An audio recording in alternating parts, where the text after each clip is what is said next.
Bueno, hoy nos encontramos aquí con el padre Javier Giraldo. Acabamos de terminar una misa en conmemoración del aniversario 59 del padre Camilo Torres Restrepo.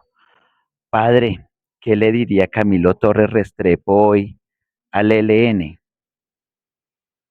Bueno, yo creo que él siempre soñó, digamos, podríamos decir, soñó en una fuerza de liberación.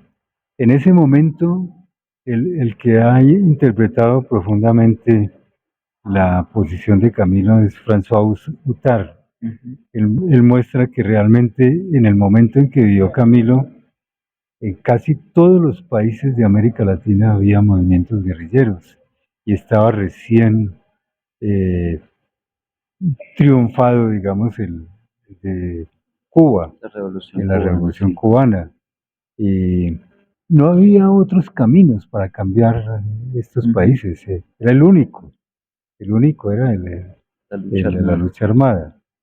Eh, yo creo que pues, en un ensayo que escribí que se llama Camilo Regresa, yo pongo a dialogar a Camilo con la guerrilla en el monte y, y ahí se confrontan esos pensamientos. Camilo seguramente sufriría muchísimo por todo lo que ha ocurrido en la historia del ELN y, y seguramente eh, estaría aconsejándolos en un cambio de rumbo, eh, que no se utilizara como un esquema militar. Creo que eh, la violencia siempre llama violencia y las armas tienen el peligro de-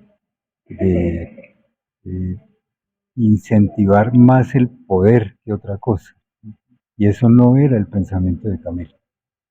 Entonces, pero Camilo era muy comprensivo de los que luchaban, ¿no? Y seguramente estaría aconsejándolos y creo que ellos creyeron mucho en Camilo cuando él se vinculó a esto.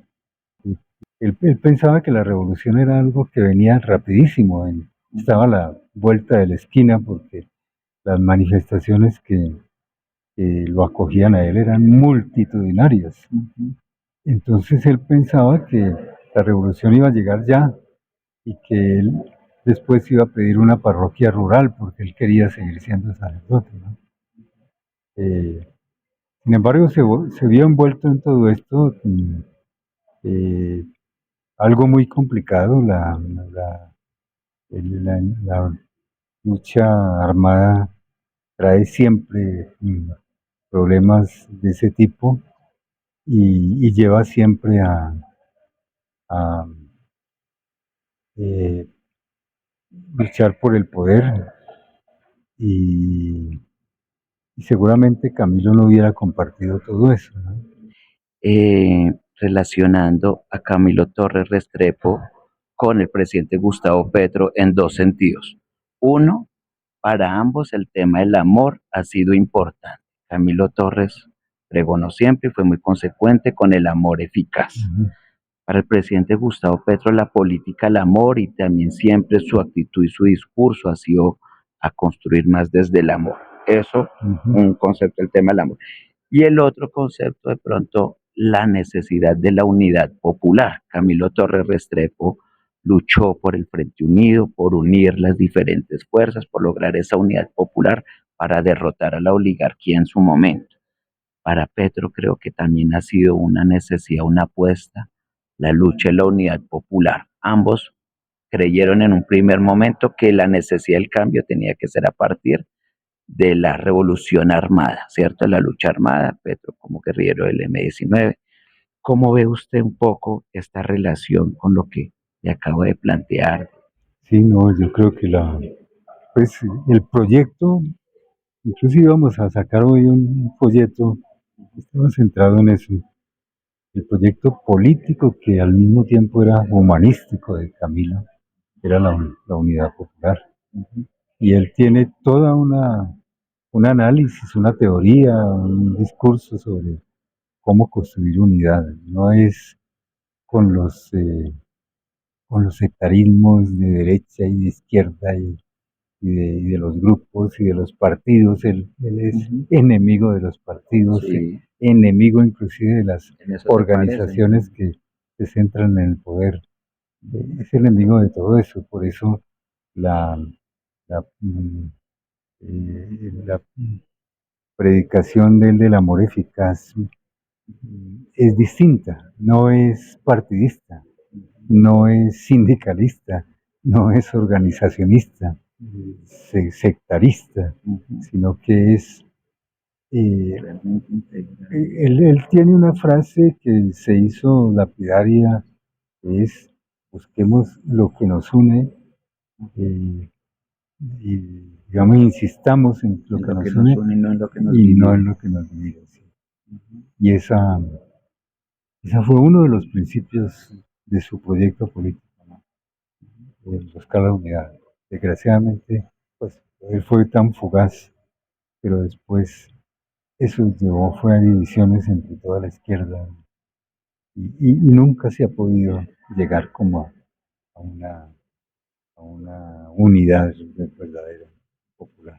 Padre, yo creo que es importante también que se haga una reivindicación de la memoria, no solo de Camilo Torres Restrepo, de su obra y de su pensamiento, que son absolutamente vigentes para nuestros tiempos, sino también de líderes estudiantiles que lo acompañaron a él, como Julio César Cortés, como Jaime Anena Reyes, como Medina Morón, como muchos jóvenes estudiantes que dieron su vida, que lucharon hasta las últimas consecuencias por la Revolución Colombiana, pero que lastimosamente no han tenido como un espacio de verdad de reivindicación. Esa historia casi no se conoce. ¿Usted qué quisiera decir acerca de esa memoria, esos Bueno, yo líderes creo estudiantiles? que fueron líderes muy valiosos y que admirables porque realmente entregaron su vida también y, y realmente pues la muerte de ellos fue terrible en estos relatos que he conocido. Es una, incluso el juicio que les hicieron fue un juicio que no llena los requisitos de una justicia mínima. Y, y todo digamos, la organización posterior, pues los ha estigmatizado como traidores, algo así. Traidores, sí. Y realmente eso no corresponde incluso después se comprendió que Fabio Vázquez estaba casi loco y por eso se lo llevaron a Cuba. Sí, señor.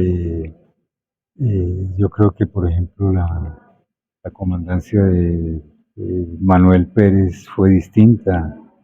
eh, y yo creo que eh, vale la pena reivindicar esas vidas, realmente.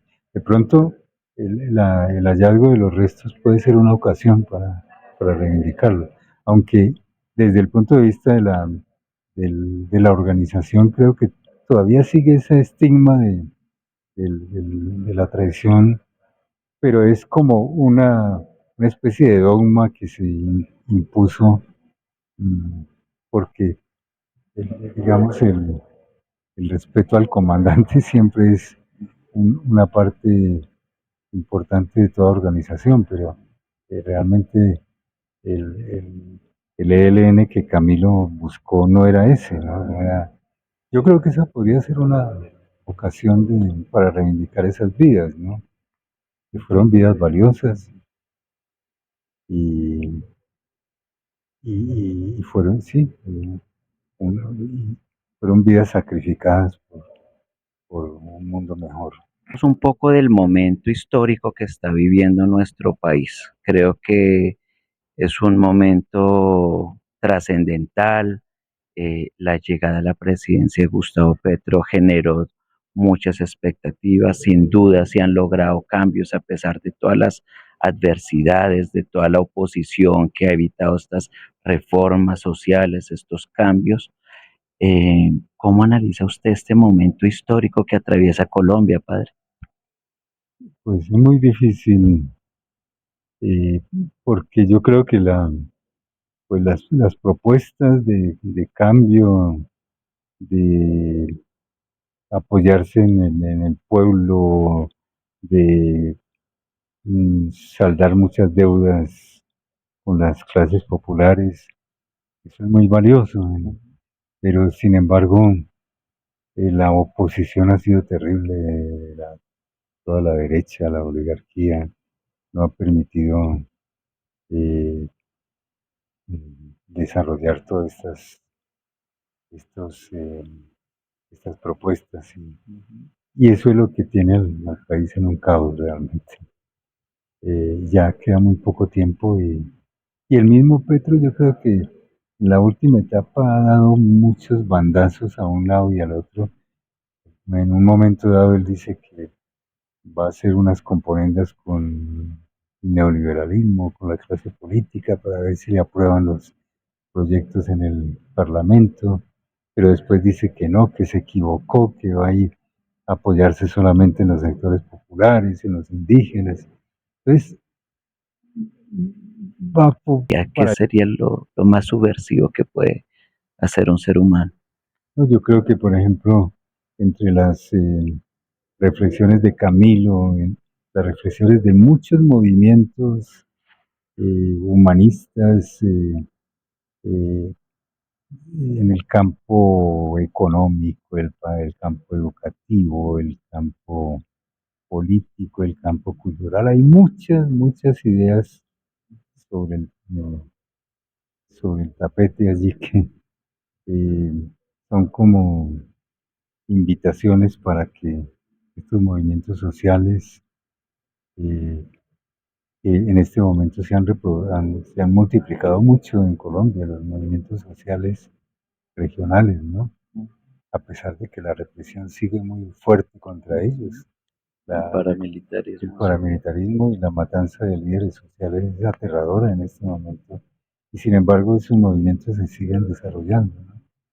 Yo creo que hay muchas ideas muy válidas en esos movimientos y, y ciertos ideales que se han ido construyendo eh, en el campesinado, en los trabajadores, en los estudiantes, en los barrios populares, en fin, eh, un modelo diferente de sociedad. Eh, para eso creo que ya hay muchas ideas y precisamente por eso es que los persiguen, ¿no? Porque son ideas que pueden ir hacia un cambio. Bueno, pues padre, muchas gracias por compartirnos sus importantísimas opiniones. Usted que es una persona tan conocedora, tan estudiosa, tan comprometida con la historia de nuestro país, es muy importante saber su pensamiento y pues gracias por compartir No, con estos mucho gusto. minutos, padre, muy amable. Bueno, Muchas gracias, padre.